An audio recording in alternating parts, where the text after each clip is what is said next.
Des parrainages de sans-papiers sous les ors du Capitole, inimaginables il y a encore quelques mois. La mairie a tenu à apporter son soutien à ces familles qui travaillent, dont les enfants sont scolarisés, en ouvrant les portes de la salle Gervais. C'est un acte que personnellement, mais qu'un grand nombre d'élus de l'agglomération, du département et même de France ont déjà fait, donc c'est pas innovant. Mais à Toulouse, c'est la première fois et donc je suis à la fois ému et fier parce que Toulouse se devait, comme beaucoup d'autres communes, de montrer qu'il y avait réellement un souci autour du problème de l'immigration. Les élus se sont succédés pour célébrer ces parrainages républicains, des actes qui n'ont aucune valeur administrative, mais le symbole reste fort. Ce parrainage, ça représente tout ce que j'ai. Donc suite à un renouvellement, on ne voulait plus me renouveler, donc c'est par rapport à ça que j'ai eu l'opportunité d'être parrainé par un élu de la nation pour me soutenir dans mes démarches.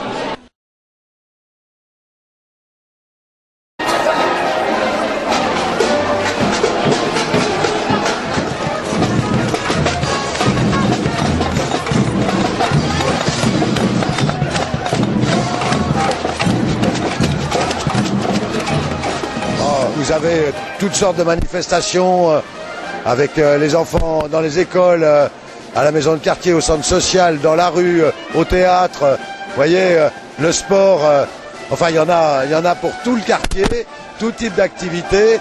Et tout ça pour terminer par une grande parade métisse, parce que c'est un quartier métissé et que la France est métissée et ce quartier-là aussi.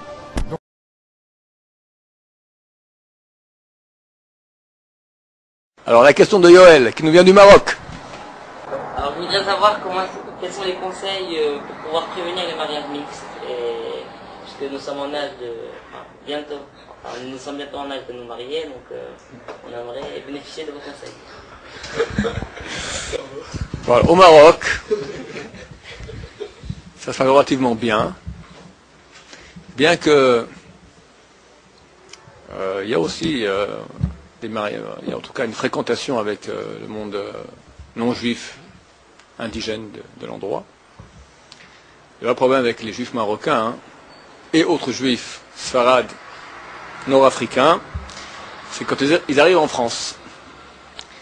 En France, c'est pas Fatima, c'est Christine. Après sur le Ralia, en Israël, c'est pas Christine, c'est Tatiana ou Natacha, qui n'est pas juive non plus. C'est le fléau numéro 1 du peuple juif.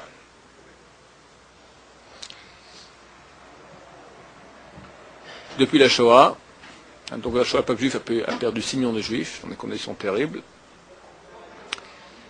Depuis la Shoah, le peuple juif a perdu 18 millions de juifs. 3 fois plus que la Shoah.